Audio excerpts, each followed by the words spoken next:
It's a question we often hear from out-of-towners. Is it snowing in Buffalo? And the answer is yes. When you come to Detour Martini, you may think this is just a martini bar. For more information on how to get around or what to expect here this weekend, and you can even hit the slopes at Chestnut Ridge Park. Don't mind me, I'm just looking for money. Money? Wait, what? You didn't hear? I obviously couldn't leave here without trying a slice of cake or 3. And guess what? It's free. Take a look at this parking lot. Does this look familiar to any of you? With the forever daunting student loans, credit card, and auto debts, it seems like millennials simply just don't have enough money to spare. As you can see, construction is still underway here, but in the upcoming weeks, can I get a drum roll, please? Prices are nearly half that. Abdul and Olivia actually made me a mealworm burger that I am going to try. They told me to give my honest opinion, so I will do just that. In Buffalo, Jeddy Johnson, 7 Eyewitness News. It's a really special thing to be able to launch balloons for, you know, a new baby or a birthday party or whatever. But unfortunately, whatever goes up must come down. More and more studies are claiming that balloon releases are negatively impacting our environment. While the act of releasing balloons may seem harmless, its plastic debris is ending up in our waters and on our land.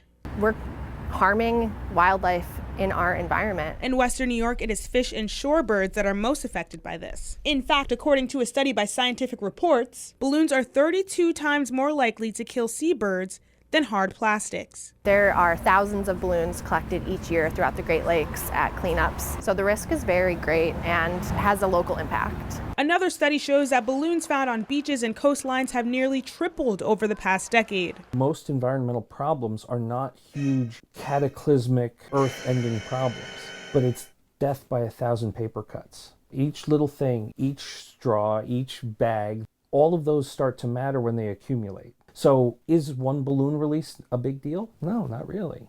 But all of those little effects can add up. Even more alarming, it isn't just sea animals and birds that are being affected by these balloons, it's insects and invertebrates too. I've actually found quite a bit of microplastics in the digestive tract of earthworms, so it's pretty wild. There are some alternatives to these balloon releases though. For example, you can plant a flower or a tree, throw some rose petals or bird seeds. We don't have to stay with the things we've always done to celebrate. There are a lot of really sustainable ways and a lot of really special ways that we can celebrate without balloons. In Buffalo, Jeddy Johnson, 7 Eyewitness News.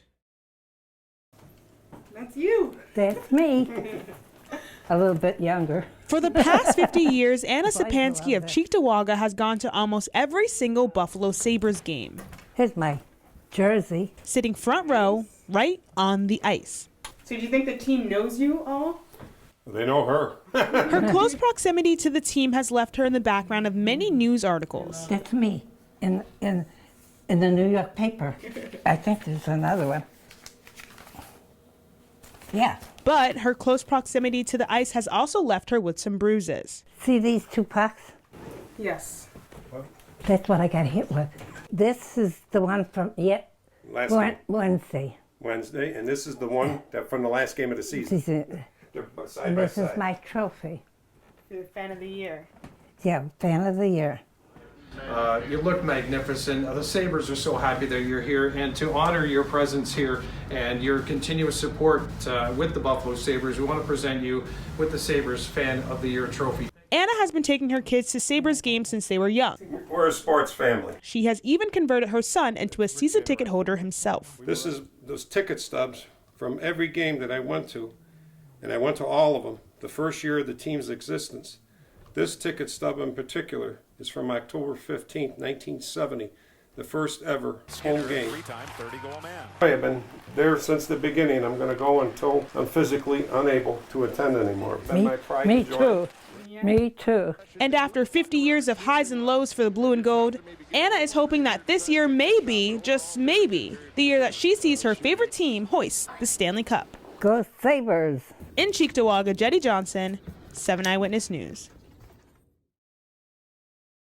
She dribbles, she shoots, she scores, and she does it all while in a wheelchair. Oh yeah, 100%. Emily Kiker of Lancaster was born with spina bifida, but that has never stopped her from playing the game. I just love basketball. For 6 weeks over the summer, Emily and some of her peers traveled to Rochester to play wheelchair basketball. They had kids with physical disabilities, kids without physical disabilities. We thought, this is fantastic. But we knew the program was coming to an end.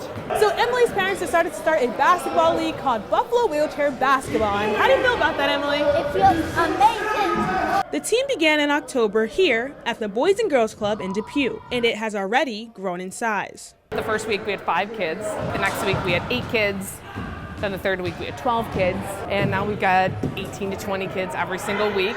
But more athletes means more wheelchairs. We knew when we started the program that if we didn't supply the wheelchairs, we were going to have a hard time recruiting people, because 90% of the people I think who have a wheelchair don't also have a sports wheelchair. Sport wheelchairs cost about $2,000 to $3,000 each. And right now, the Buffalo Wheelchair Basketball League is borrowing equipment from other adaptive leagues. But the goal is to get their own. So right now we have about $13,000 raised. So we're hoping that we can be getting 5 chairs.